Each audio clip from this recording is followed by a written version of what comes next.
a body covered in sunbeam glory.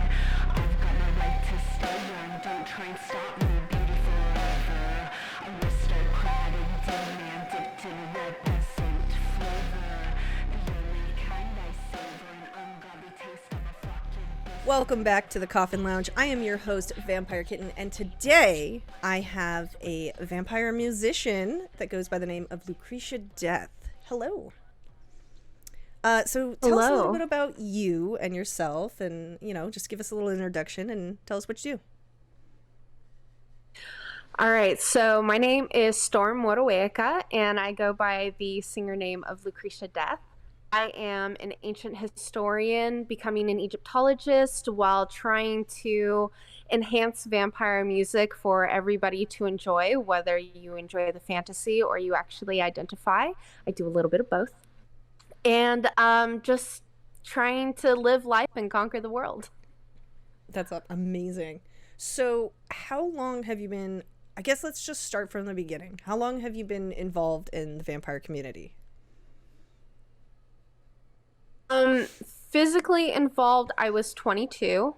I became Father Sebastian's personal assistant back in 2014 in Denver, Colorado.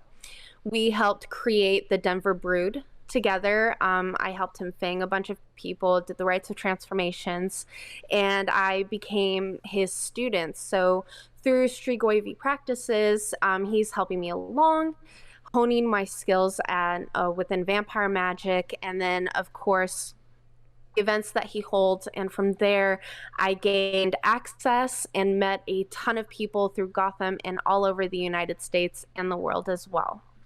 That's amazing. So actually, let's talk a little bit about the vampire community, because I don't think my listeners quite understand what's involved with it. So can you, I guess, explain just Strigoi? So the Strigoi is a living vampire practice, and that's basically what it translates to, living vampirism. So as identifiers, what we do is we work with what's called zoas, and let's see here, we utilize energy feedings within our work, not only to help feed us, but also to heighten our skills and our attachments within the current. Unfortunately, I can't go too much into it. I'm not an official media spokesperson for the Strigoi practices, but that kind of gives a general overview, I hope, for people to understand it. That's fine. Bare bones, like layman terms, because I mean, people could Google that, So because of all of your teachings and things, how did you get involved in music? Like, how did that go? How did you go one day, like, hey, I want to put this into song? Oh, goodness. Well, ever since I was a kid, I've always wanted to be a singer. I had a bunch of people, adults and kids, basically say I was going to be like the next Britney Spears. So I've been delving with music, creating music, singing music all of my life.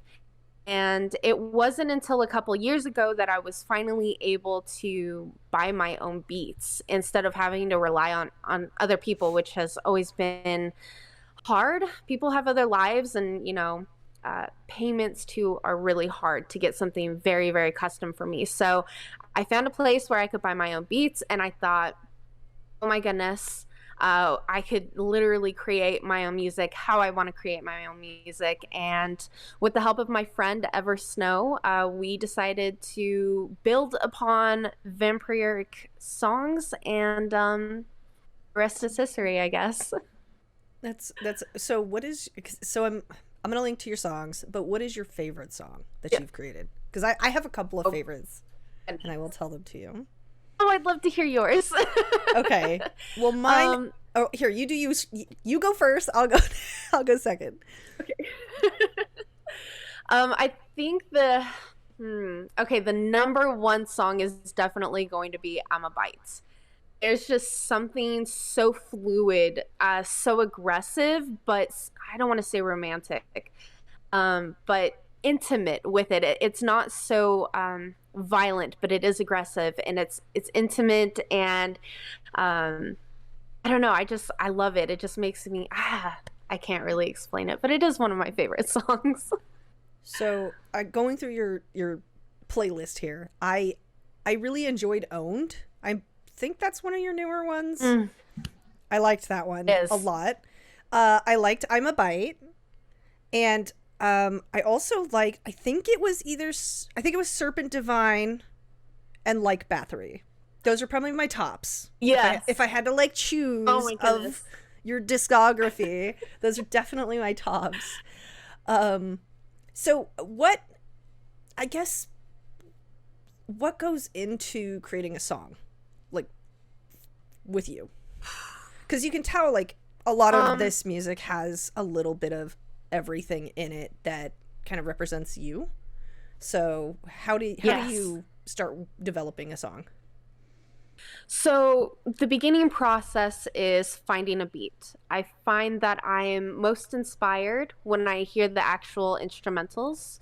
And from there, I can kind of gain whether I want it to be a storyline or something fun, something aggressive. It always depends on the beat. But then I also find I'm inspired by history or my vampiric practices. I'm working with Father Sebastian right now on songs that relate to the Sabretooth clan itself. That's cool. I'll also be doing a song that highlights my other house, the House of Storms, that James Mallory runs. And, just through life itself, my own experiences, my experiences within the vampire community that I'm also writing about. But mostly the beat itself is going to be dependent on where I go with my lyrics. That's really cool. What inspired I'm a Bite?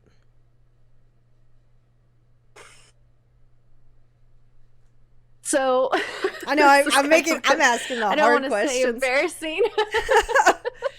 No. It's just never thought I would have to explain this, but it's okay. So when I was looking up beats, the beat name itself was I'm a Bite, and it just really fit with the instrumentals. So I was like, I'm gonna keep the name of the beat, and then I'll just write lyrics around that, and it just created a masterpiece in my eyes. Okay, so I guess let me ask you, what is the most personal song that you've created? Like, what resonates with you more than any other song that you've made?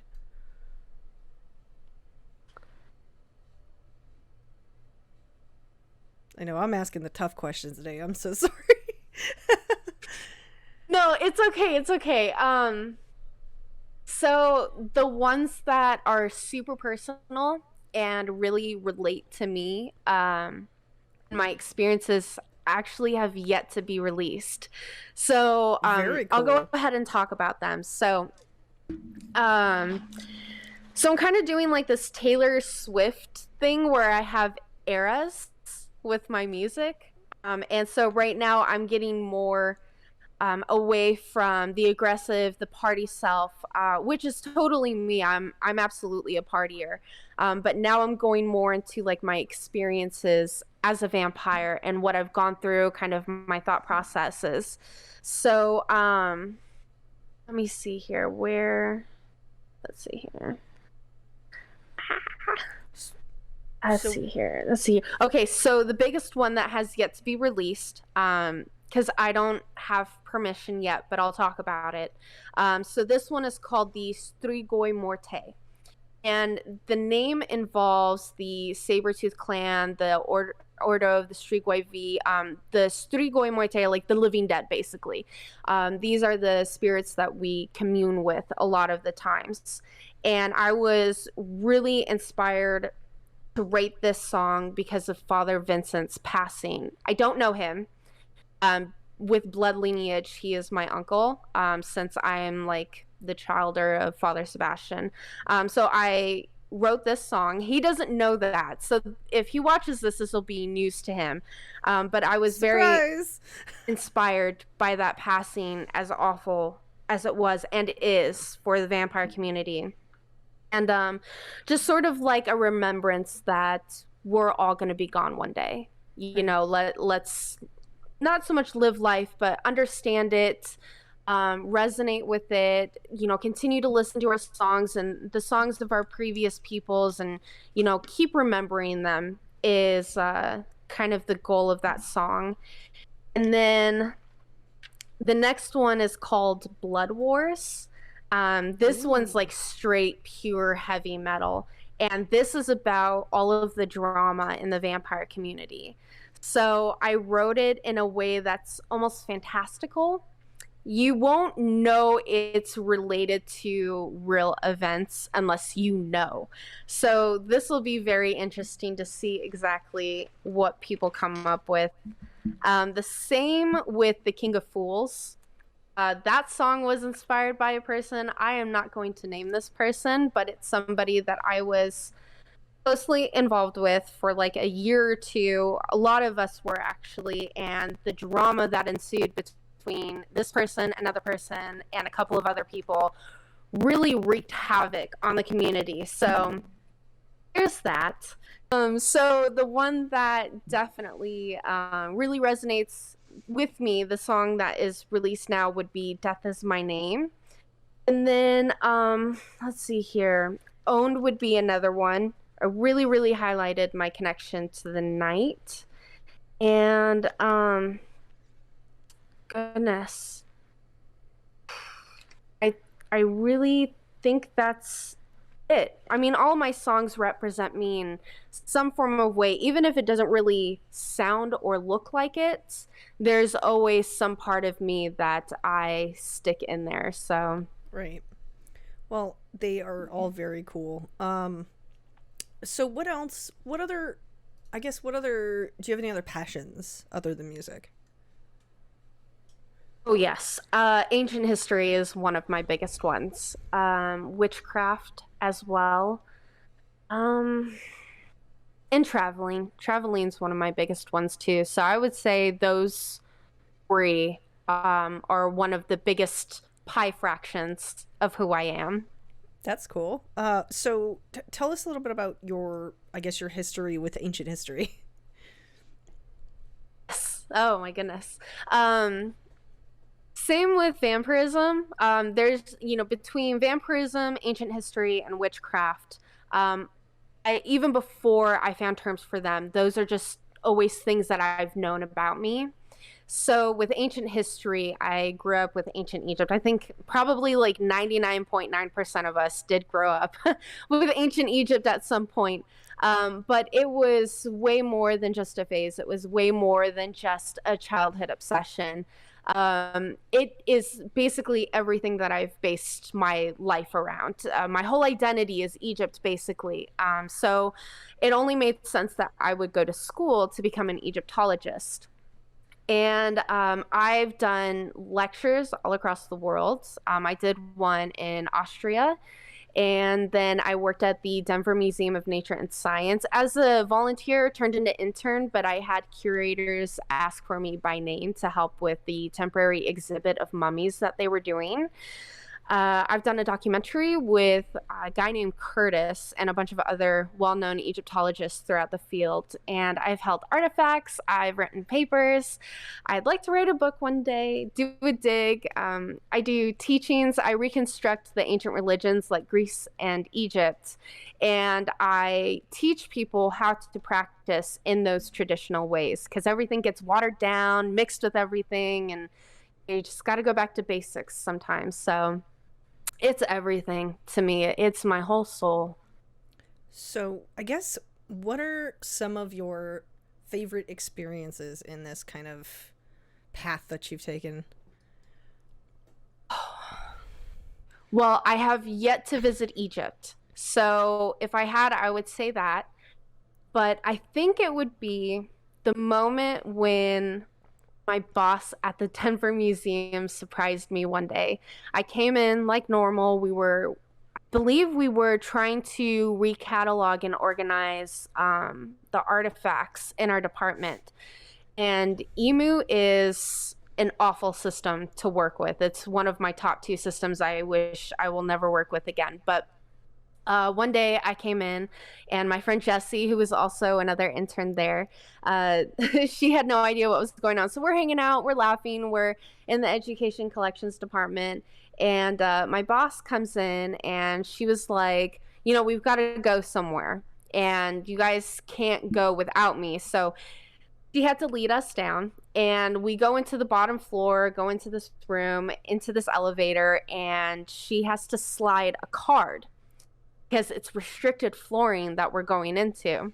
Ooh. So I'm like, all right, we're going like 3 or 4 floors below the ground level. Right. Like, this is truly where stuff is held at. I mean, there are secret rooms without the museum. I really should write a book on it. It was fantastic finding all of these things, but we really go down into these very dark basement-like rooms, and I think there are 5 floors beneath the museum itself, and I think we went to 3 or 4. And I wasn't blindfolded, but I was told to stay back a little bit, and I'm like, what is going on? Like, I didn't come to work to try to like hide myself. And all of a sudden, Jessie and Kristen are there, and I walk in and I see our mummies that are out. They're just out. And I've seen these mummies since I was a kid. Like, there was one time I brought my niece to the Egyptian exhibit that they had, and I nonstop could not talking about all of the information. I cleared out the entire exhibit. Nobody wanted to hear me talk. I've seen these mummies since I was like a child, and now they're full force right in front of my face, away from the glass barrier that they normally have. They were literally within hand's reach, and I couldn't contain myself. There were curators there. There were actual people who worked on these mummies to preserve them, and like professional people, and then members, very select members that got to be in this room too. So I definitely made a fool of myself, but I was you so... were full on fangirling in the yes, mummy. I am. Oh my God, the mummy room. Yes. That's really cute. I dropped to my knees. I was so in shock, like just tears streaming down my face. I couldn't control myself. It was the closest I had ever been to Egypt. And, well, outside of the obelisk in Paris, when I went there with Sebastian while he was there. And I was taking photos. We weren't supposed to take photos, but because my boss was there, I was allowed to take photos. So I'm getting close up of the mummy paintings, the bandages, the close up of the ear that you can see from one of the mummies. And I actually did some selfies with them. I'm sure some people will not agree with it, but I mean, these are like my mummies in a way. Right. So I'm taking photos of myself, and my hair accidentally touches the sarcophagus. So in one of the photos, you can see like my boss's fingertips come out and like pushes the hair against my face so it doesn't happen again. I feel awful that even occurred. But oh my gosh, I mean, you could just see detail that even with the glass you just can't see, because you can literally get like nose like this close and just be right there in their face, in their presence. And it was fantastic. I don't think I'll ever have another experience or boss like that again. That's very cool. That's kind of a crazy story. So you said that you hadn't been on a dig yet. Is that something that you are working towards? I would like to, but right now with sort of my private life, I can't necessarily take time away to do a dig. Then I have to go there. I have to be there for months because it's all through the winter months. That way you're not dying while you're out in the sun. And probably when my child is older and there doesn't need to be so much of a need for, 2 parents to be around, I can finally go out and do a dig myself. That'll be cool. Well, that's definitely a bucket list, like something to look forward to and to plan for. At least you'll have, the time to like really plan it out and do it the way you want. So that's cool. Yeah. All right. Well, So I guess let's talk about Egyptian gods. I think that would be really cool. Let's talk Okay. about that. Who are your favorites? Oof. Okay, so it's kind of a revolving door. Lately with my craft, I seem to gravitate towards deities when I hear them kind of calling me or their name pops up a lot in my head. Right. But the deities that I tend to work with more are Bastet and Thoth, so I have them both on my chest right here. Those are like my original deities. Like when I I was a feel kid, those were the two. I feel like Bastet is the gateway deity to any sort of Yes. practice, and or Sekhmet, especially with the vampire community. So like I feel like those are definitely like the gateways, and then like people kind of move on from there and sort of decide what path they want to go to. And I also feel like Egyptian Yes. gods are kind of like just gateway to any sort of witchcraft. I feel like that's like the first thing that anybody ever studies because it's so readily available, and then they realize, oh, there's other things that exist, like Celtic religions and Norwegian, and like even things that are personal to them, any sort of like Aztec or whatever, what have you, based off of where they came from. But like I think it's really interesting because Egyptian gods are literally 100%. You can't talk to a person that's not like, yeah, well, I got into Egyptian gods and then it just kind of went like from there. It's literally almost everybody. Yes. So Everybody. Yeah. It is straight a gateway. It's so weird. But it's also so amazing too, because you would think, more movies have been made about Greece and Rome. So you would Right. think those two civilizations would be the gateway. But in reality, it's Egypt. And I think it's because it's so mysterious. I feel like with Rome and Greece, it's more humanized, more of a connection, because there's way more information about them. The deities are worse than humans when it comes to behavior and antics and, their jealousy and things like that. So there's almost like we already know about them because we are them. But when Right. it comes to the Egyptian deities, there is this disconnect because they don't act like us. They don't have our behavior. They are more ceremonial. They're more, I don't want to say strict and rigid, but there is this like domineering look to them. They're Right. they're just intimidating in a way. Speaking of that, I kind of want to pick your brain a little bit. Do you think that Mhm. because the art varies between, I love history. Do you think that the art varying between how the Greeks and the Romans, I guess, art looks versus the Egyptian art, and how, I guess, how do I describe this? Egyptian art is, you said rigid. It's aggressive. It's got hard lines. And do you think it's maybe that might have that sort of influence versus like Grecian art, and it's all just like naked dudes and kind of fluffy? You know what I mean? Like, you know what I mean? Hopefully that makes sense. Well, it does. But you have to think about the Egyptians, they were mostly naked too. They had very sheer clothing, That's so you true. could still see underneath them. But they weren't like naked like the Greeks or the Romans.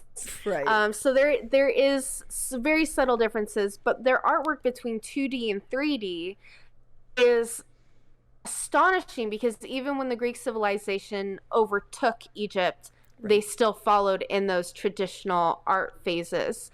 And I'm wondering, I don't have an answer 100%, just theories. I was about to say, yeah, But I think just with guesses and theories, because obviously we're never gonna know. But I just felt like because their art is so, it's a lot more aggressive to many other cultures with just the way it is drawn and hard lines and everything, that maybe that could be a reason why it seems so shrouded in mystery. I mean, minus the fact that they're buried in giant pyramids and there's all these other things happening. I just feel like that adds to the mysterious nature of the Egyptian gods in general. Well, and to also add to that, everybody had their own 3 months that they would become a priest. But even still, that was really shrouded in mystery too. There were hierarchy, levels within it. When it comes to Greece and Rome, you had very specific people that were allowed to be in this. And it was more open. Yes, both had very public festivals, but the worship itself really only revolves around the pharaoh. He is like not only the living deity, but he is also the true priest of that religion itself. And all of the priests within the temple are playing that role. They're pretending to be the pharaoh, step-ins for the pharaoh when he couldn't be at the temple.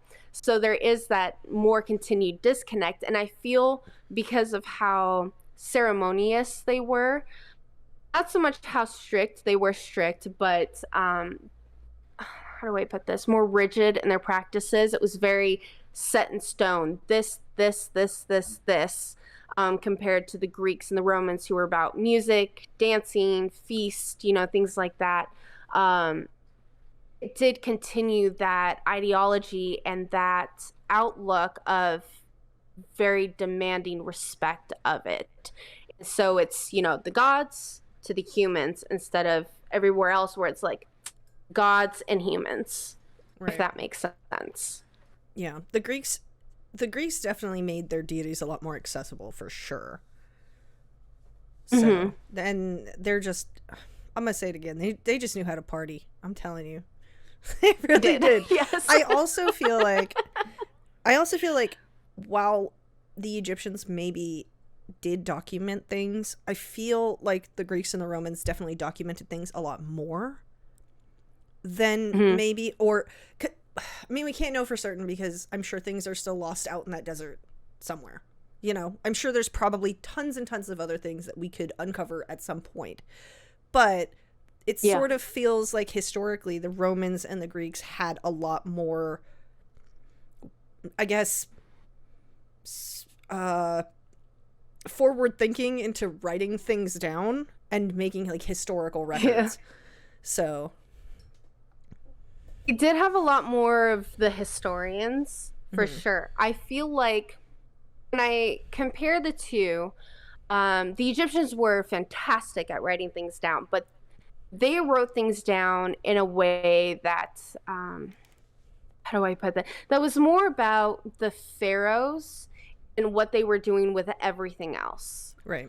And their connections with the deities, their divine right to rule, their connections with all of that.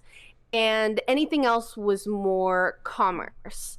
It was more about the day-to-day aspects, not so much of everybody just kind of living life in a way. But with the Greeks and the Romans, you did have people that wrote down what they did. I mean, you've got Plato's Symposium. I mean, it's more fake than real, but that was based on a true symposium that Socrates had went to that had told Plato about. And we don't get drinking parties. We have the Festival of Drunkenness. So with the Festival of Drunkenness, it was a religious festival. The most famous one was held by the great wife pharaoh Hatshepsut. And basically what you did was you just got drunk, obliteratedly drunk. There were orgies involved, and that was kind of the beginning of it. You had that party, but then everybody would pass out. They would pass out in the temple or wherever it was held at, and they would be woken up with the sounds of drums. And from there, they would go into like this religious trance. It was almost like a dance along with it, but not so much. It was get drunk, party, have sex, gain divine insight once being woken up from drums. That sounds like I want to replicate Can it. I go? Let's go. I want to be invited. Where's my invite? I'm so down, Egypt? yeah. I'm still working on these things. I'm not rich like pharaohs, so these things do take time. But this festival, the deity connected with this festival was Hathor. And so you have that around a certain time, but again, it's religious. It involves the pharaoh. It had very divine and religious timeline, kind of an end goal to it. It wasn't like party city like the Greeks and Romans. Very two distinct methods of writing everything down. So I think historically it's important to note that almost every culture just gets absolutely shit-faced and parties. Like every single one. Like, you know, you had all these people, they're like, hey, look at all these cool drugs that we found. Let's go do them and celebrate the gods. Like, literally every culture, you know what I mean? Like, almost every single culture. They're just like, let's go party. Let's go commune with nature and the gods. And I feel like that is such a thing that we still do today. Like, as people, like, we go to the giant festivals and just celebrate life. And I think that is so rad that that's something that way back in ancient times people used to do, and we are still doing it. Like, there's something about dance and music that moves people in a way that I've never seen people move before. And when I say move, I don't just mean dancing. I mean, it's a human connection. That's why I love going to festivals. There's a human connection there that you don't often get by just communicating with people in normal life. People are freer. They want to talk to you about stuff. They want to talk to you about the things they're passionate about. I love that shit. I love when people talk about their passions. Like, I think that's probably one of the big reasons why I started this podcast. Because when people are passionate about things, you can just see their true selves shine through them. You know what I mean? Yeah. So I just think it's so important to, like, realize that historically that's just something we've had for generations and generations, all the way dating back to ancient times. Like, it would be cool to know how the cavemen partied, you know? you know what I mean? Like, because you know they were doing it too, but how were they doing it? You know, we only have cave drawings that are just like stick people around a fire. You knew that was a party. Let's, you know. It's almost like, how did they worship the Venus of Willendorf? You know, they used it not only as like an embodiment of the female goddess itself, a representation of their matriarch, as well as a fertility symbol. You know, women trying to have children, they would rub it, they would hold it, you know, they'd keep it. Even during labor, they would hold on to it. It was a total charm. Right. It's like, did they dance around the fire for her? Like, how beyond did they go with the Venus of Willendorf? Right. In very prehistoric, pre-dynastic times. It's incredible. We'll never know, but it's such a wonderful thought. But like, even just thinking about it historically, that's the one thing that connects us through history is dance and music and I guess passion in general, not just, you know, for gods, but for connection. And I think that's really cool. Okay, so speaking of history, let's talk about some of your least favorite history. What are some of your least favorite historical events ever? All right, I've got two. Okay. And they both revolve around Egypt. Perfect. Ancient historical tea. That's what we're doing. Let me get my... All right, let's go. Tea, yes. Okay, so the first one is going to be in 30 BCE. Okay. And that is when Cleopatra the first, or not the first, oh my goodness, Cleopatra the seventh had died. Okay. So the reason why I hate that so much is because she, of course, was the final pharaoh. It was the end of Egypt as we knew it. The Greeks really did, like, inspire a few things, but they really tapped into the Egyptian stuff as well. But once she died, that was like it for Egypt. It was just Rome after that. You had the past remnants, but nothing further.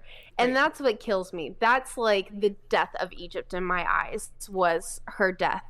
So that's one of the biggest ones. And I truly, truly have a very, very personal hatred towards Octavian. Like, straight up, I will talk so much smack about him as if I knew the guy himself. Like, I hate him. We have beef. We have issues. And then the second one is the death of Hypatia. And basically, that was the end of the ancient world in my eyes. And that was the beginning of the true rise of violent Christianity as we had come to know about it. Right. So those are like really my distinct two that I absolutely I'd say hate. that second one's pretty fair, but I don't think I've ever heard of somebody beefing with like an ancient dude. Like before. I'm sorry. Yeah. Not to call you out on that, but I like, literally have never heard somebody go, I have beef with this ancient old guy. Like, that's pretty great. I do. Can we talk a little bit about I remember back in Michigan. Oh, tell your story and then I'll... I was going to say, I remember back in Michigan, I was checking out the University of Michigan over there, and they had an exhibit. They had busts and plaques that had Octavian's face and name on. No. And it took every ounce of me not to scream at him. Like, he's right there in my face. And I'm like, this is my chance, you know? Nobody's around. I'm the only one in this museum. Of course, there's cameras everywhere. So the security people who are watching me are probably thinking I'm just some strange freak talking to this bust. But I literally straight up, I was like, I hate you. I don't care about you. I wish you never existed in the way that you did. And I like flipped him off and I like walked away. Like I spit his name. I hate him. Let's so go down this. Let's go down this rabbit hole because I need to know. So why are we beefing with Octavian? I have to know. Like I really do because I can't wrap my brain around it. Like let's unpack this because it's obviously some sort of historical trauma we need to talk about. Mm-hmm. Okay, let's go. Yes, 100%. I'm ready. Okay. The guy was so smart. He was so smart for his age and his time, which is fantastic. I mean, he played the politics game so well. Like, nobody knew what the hell was happening. He was amazing in that aspect. But it was his grudge against Cleopatra and everything. I mean, so after Julius Caesar was assassinated, all Cleopatra wanted was her throne and for her son to rule the throne in her stead after she was gone. That's all she wanted. That's she was fair. like, have Mark. Exactly. Like, it's her. Okay, when I say this, I'm saying it because her family had, I don't want to say conquered because Alexander the Great was basically Pharaoh in their eyes when he did go there, but her family was on this Egyptian throne for centuries, for absolute centuries. So it was only her birthright that her son come into play. But it's this whole thing of, oh, this is Julius Caesar's son, like I'm his heir, we can't have this, what is she thinking? Like the whole, if I let an heir live, whether it's a bastard or not, there is this threat of them existing. But if you really think about it, he's just a kid, and Octavian is now like 18, 19 when this is going on around that time. This child's like 6 or 7. If you had just confined Cleopatra just a tad bit more and allowed her son to rule, I mean, you could have Egypt literally in the palm of your hands. And who is really there to mess all of this up? I mean, once she's gone, there really just doesn't seem to be a true fight to remove Egypt into its own sovereignty away from Rome. Right. So in my head, he really could have done things a lot different. He really could have saved the Alexander the Great lineage that her family had, the Ptolemy family had. Mark Antony could have lived. You know, there was no reason for Antony to have died after the Battle of Actia the way that he did, but that was because a random letter came to him stating that Cleopatra was dead. So I feel like there was, a lot of decisions that they could have done differently. When it comes to Octavian, he really wanted to obliterate her family, any sort of ties that she had to Julius Caesar and Mark Antony, and basically create a brand new foundation for Rome to basically brutalize Egypt and all of their resources. Without them, he could take it over. He sounds like a shitty ex. Like, he really does. He sounds like he just wants to ruin her. And I'm just like, what? Why? Yes. Totally. I mean, during this time, the Isis mysteries were heavily practiced in Rome. Even he appreciated Isis as a goddess, as a deity. He respected her. I think he maybe tapped into one or two worships of her. He was more about the Eleusinian mysteries. But when Julius Caesar died, he disbanded the Isis mysteries. He removed all of that worship. It was illegal to show anything of Isis because Cleopatra connected herself to Isis. Not only was she Isis herself, but she was also the daughter of Isis. So he just like straight iron gripped everything, suffocated her, the deity, the worship, the country. I mean, really everything. And I guess if you're really talking about military strategy, it's brilliant. It makes sense, but I feel like it looks like a lot of jealousy and a lot of so pent-up rage. Like, it makes me wonder, right? Did his people like him? Because if his people didn't like him, but her people liked her, then that could also be like, oh, well, we can't have this. Well, her people loved her. Yeah. They wanted her on the throne. She was the first Ptolemy to ever speak the Egyptian language, to ever take on the Egyptian outlook, like the fitting, the religion, the styles with the crook and the flail, right, the headgear, everything. Like, she was the only one who really emphasized all of that. So the people loved her. They loved her. They loved Julius Caesar. They deified him. Everything. That's pretty cool. There was some iffies with Mark Antony. I mean, he really became a drunk and just like, some people are meant to be leaders. Some people are meant to be second in command.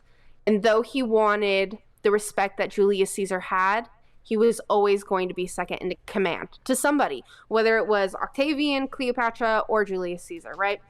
But because of his drunkenness, he just kind of fell out with people. But when it came to Octavian, so his people in Rome, they were sort of iffy because there was a second triumvirate that him, Mark Antony, and somebody else were involved in the Civil War. Nobody wanted civil war in Rome. So the fact that Octavian was doing this, everybody was on the edge of their seat. They were wondering, how is this going to play out?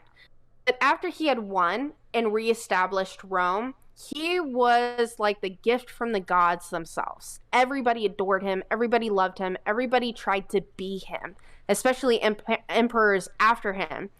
If you go through them, you'll see a lot of that in their lives and the way that they present themselves. But nobody wanted this in Egypt. Everybody just wanted to be separate because Rome was taking all of their resources. Their people were dying. They were starving. So this was huge. And so they were absolutely for Cleopatra. And unfortunately, none of her ideas, none of her battles worked out.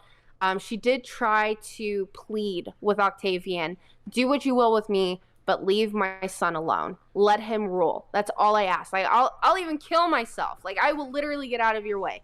Just let my son rule. And he's like, no. So gross. Had she lived, she would have been completely respectfully brutalized by the Romans. And it just, I don't want to say it seems like a rape on the country or the history, but he decimated it. And that's what I completely hate. Yep. I can see why you have beef. Definitely can see why we have beef. All right, man. Wow, we spilled some tea today. Okay, so let's get back to business. Let's talk a little bit, because I've been wanting to go back to this. When are you releasing your new songs? Okay, so Les Cités des Morts is releasing in October in honor of me going to New Orleans. Nice. So it's French. It translates to the City of the Dead. I have amazing cities of the dead there in New Orleans. So that's kind of my inspiration for the song. Ancestor work, there is, I got this cemetery chant from one of my books that talks about New Orleans voodoo and witchcraft and everything else like that. And this chant was under, I believe, Papa Legba chapter of this book. So I'm connecting it with voodoo. I don't know if it's actually voodoo, but there is a cemetery chant in that song. And the rest of the newer songs like Blood Wars, everything else like that will be released next year. I also have a music video coming up, Bloodlust. That and its single will be released at the same time, but I don't quite know yet. Okay. And there's maybe 5 or 6 other songs that will be released before this year ends. So you've been busy. You got a lot going on. I'm constantly writing. Let's talk about before we kind of wrap up. I kind of want to talk about what's your experience with New Orleans, because it's been something that I would love to go do. I haven't been able to do it. I've been involved in a lot of vampire stuff for what seems like forever, and it's like because of Anne Rice and because of its history and because of all of the things that have happened there, the vampire community and the vampire tourism is so huge in New Orleans, and I think that's really cool. What are some of your favorite parts of visiting New Orleans in that sort of realm? So this will actually be my first time. Oh. Should have gone back in 2014. Okay. Yes. But it's taken me about 9 years to go. But I've learned about NOLA since I was a kid. My mom bought me like this big ass cemetery book that had everything in it. In elementary school, I was reading books on voodoo and hoodoo as well. So there's a lot of that spirituality connection to the city. And then, of course, the vampirism aspects of it too. So I can't say 100% since I haven't gone, right. But I think the biggest one is going to be the St. Louis Cemetery, number 1, which is no longer open to the public, so you have to have a tour guide to get into it, unfortunately. I would say St. Roch Cemetery as well. He is an incredibly dangerous saint, but also very helpful. And his cemetery actually reminds me of the Asclepius Temple back in ancient Greece. They both correlate to medical health, and both people who have been cured by St. Roch and Asclepius have left like body limbs, not actual body limbs, but they're called votives. Basically, they're like porcelain, different types of stones. So like if you lost your hearing and you gained it back, you'd leave like a replica of an ear. Oh, this temple. That's really cool. So that's kind of one of the things that I'm like really excited to see in comparisons between ancient and modern history.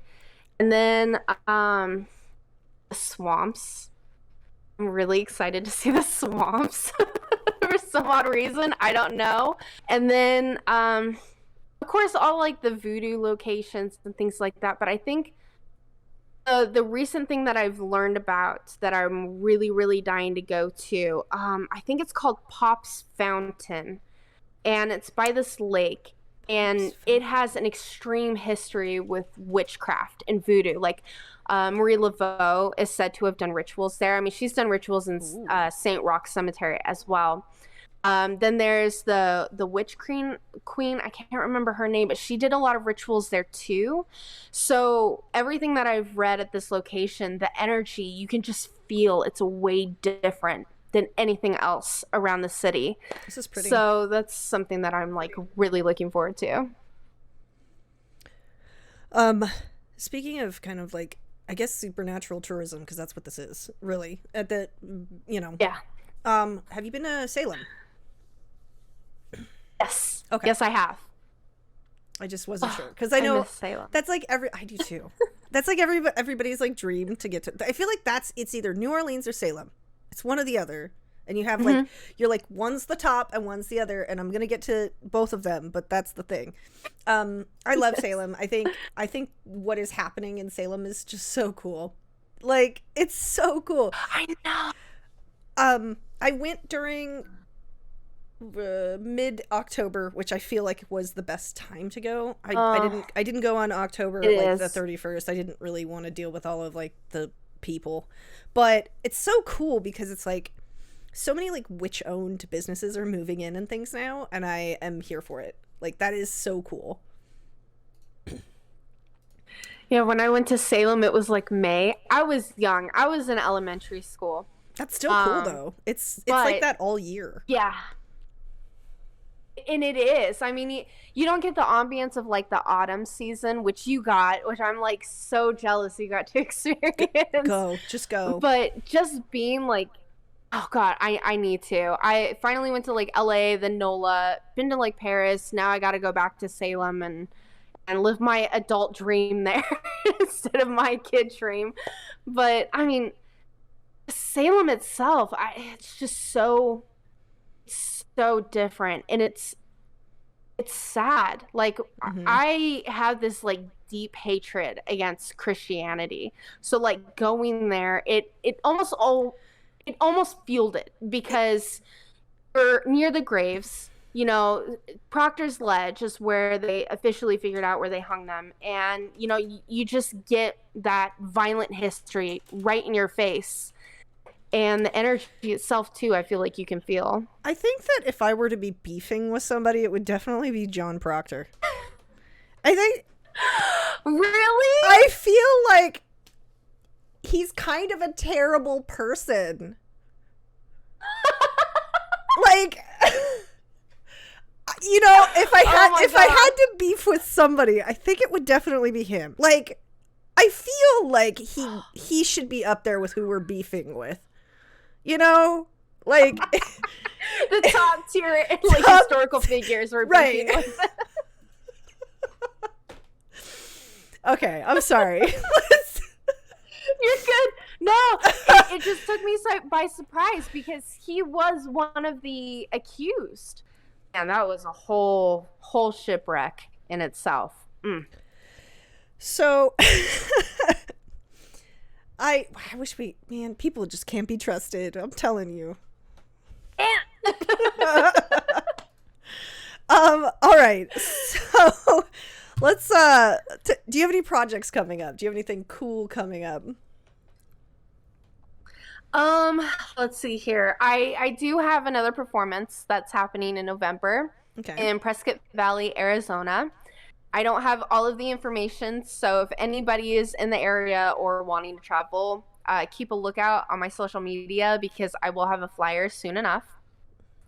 And then New Orleans, of course, as well. I've got a meet and greet.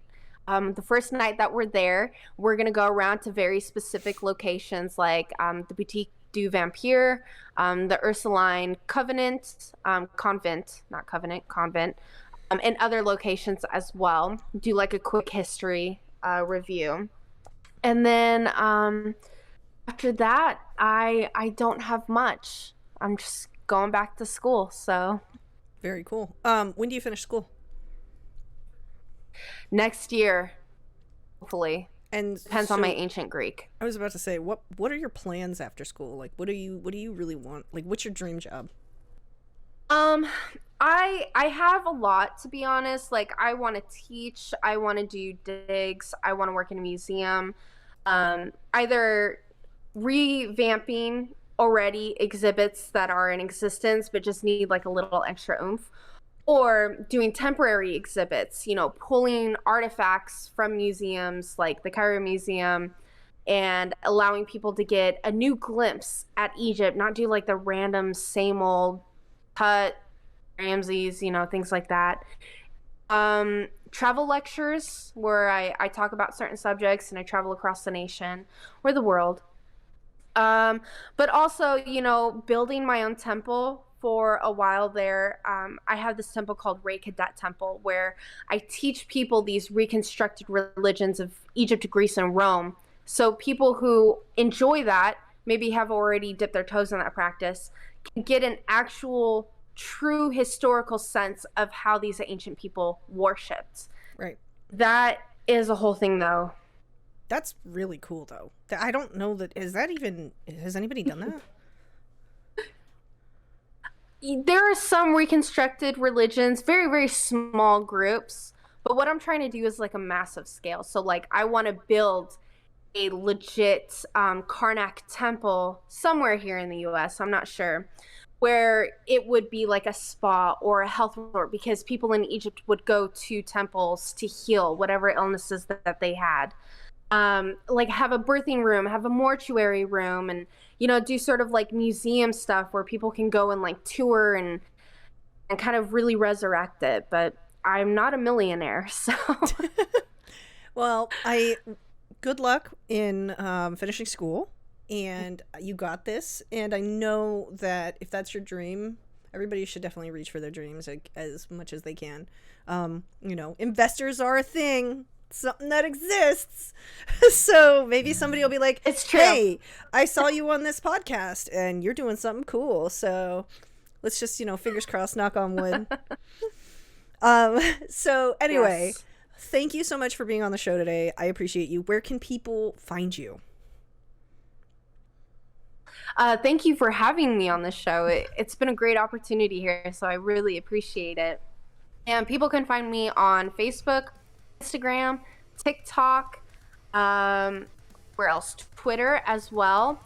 You can find me as Lucretia Death or Lucretia Death Music, one of those two, but you'll be able to find me. I'll send you my links too, so you can pop them in the description if you need to. Absolutely. I will definitely do that. Well, thank you all for joining me for episode 4 of the Coffin Lounge, and I will talk to you all very soon. Bye. Bye.